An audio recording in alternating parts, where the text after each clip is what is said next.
বন্যা পরবর্তী যে অবস্থা, সেই অবস্থা সম্পর্কে একটু খোঁজ খবর নেওয়া, যে সমন্বিতভাবে আমাদের কী চেষ্টা।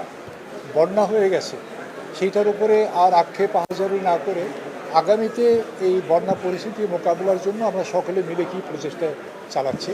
তো সেখানে যতগুলি ডিপার্টমেন্ট আছে, যতগুলি জেলা সমিতি আছে, সিটি কর্পোরেশন আছেন, তারপরে ওয়াসা এবং স্থানীয় সরকার, তারপরে এলজিইডি রাস্তাঘাট যারা তৈরি করেন, পল্লী উন্নয়ন সম্পর্কিত যে প্রতিষ্ঠান, কোঅপারেটিভ সোসাইটিস, সকলকে নিয়ে আমরা আলোচনা করলাম। তারপর সকলকে নিয়েই হচ্ছে এই জনগণকে সেবা দেওয়ার জন্য এই প্রতিষ্ঠানগুলো কাজ করে যাচ্ছে।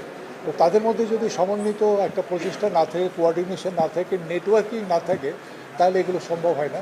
তো আমি সেইটারই একটা সূচনা করলাম যে আপনাদের মধ্যে নিয়মিত একটা কোঅর্ডিনেশন, একটা নেটওয়ার্কিং দরকার, এবং সেটা সচরাচর হয়ে থাকে। আমাদের যিনি জেলা প্রশাসক আছেন ওনার ছত্রতলায় এটা হয়ে থাকে। তো সেইটারই আমরা একটা সূচনা করলাম। তো সেখানে যতগুলো বিষয় চলে আসছে, একটা হলো যে রাস্তাঘাট ভেঙে গেছে, সেগুলোকে মেনটেন্যান্স, রিপেয়ার করা, সেটার দিকে জোরদার একটা প্রচেষ্টা করা। বাজেটের স্বল্পতা স্বাভাবিকভাবেই থাকবে, হঠাৎ করে বন্যা এসছে, সেটার কারণে যেটা কোনো সময় আসেনি, অতিবৃষ্টিও হয়েছে, সেই বিষয়গুলো নিয়ে।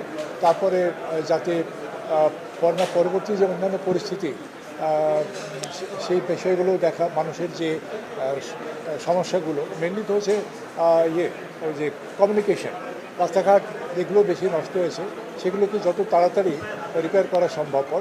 তখন গ্রামীণ পর্যায় থেকে একেবারে শহর পর্যায় পর্যন্ত কমিউনিকেশন হচ্ছে মোস্ট ইম্পর্টেন্ট। গ্রামের একটা ডিম বা একটা মুরগি বা একটা সবজি শহরে তখনই আসবে যদি রাস্তাঘাট ভালো থাকে।